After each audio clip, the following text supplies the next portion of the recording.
Ken Cooley is looking to serve his 4th term as Assembly member for California's 8th District.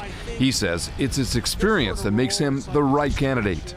City government, I was an officer in the League of Cities, almost president of the League of Cities, so I sort of know the circumstances of cities around California. First elected in 2012, Cooley says he has taken on important topics when no one else was talking about them.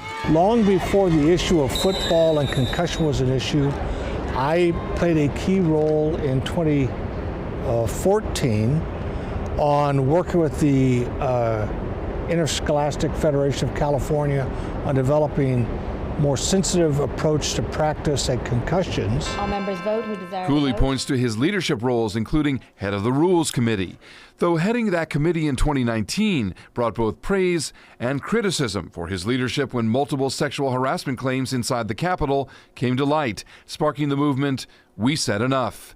Yet Cooley says it is his work as a collaborator in tough situations, including as head of Rules, that makes him right to continue in the Assembly. I feel I've established myself as leader. I'm actually became the Rules Chairman, which is a leadership post, based upon my ability to work with people, problem solve.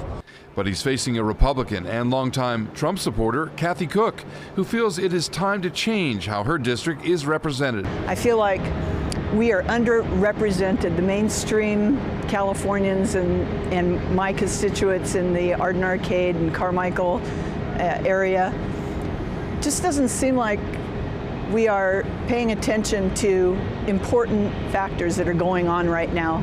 An airline pilot and a military veteran, Cook says she wants to stop the trend of pushing for more taxes to pay for problems in the state, taxes that hit senior citizens particularly hard. We have a surplus right now in this state. We have a $20 billion surplus.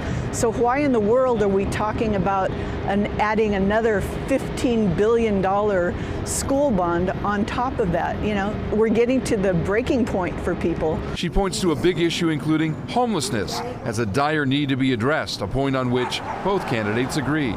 We have an urgent crisis with the homelessness, and it's just getting worse and worse and worse, and the only answers these folks have back here is to throw more money at it, and it's not working. It is a district that now must choose between a candidate who says his proven record makes him the right candidate. I believe I've been doing good work in the legislature and really developing staff, which is what the institution needs. And a challenger who says it's time for new ideas. And I don't see him ever coming out and talking about any new ideas that he has. So it's time for a change, and I think I offer a great change for the better. In Sacramento, Mike Lurie, KCRA 3 News.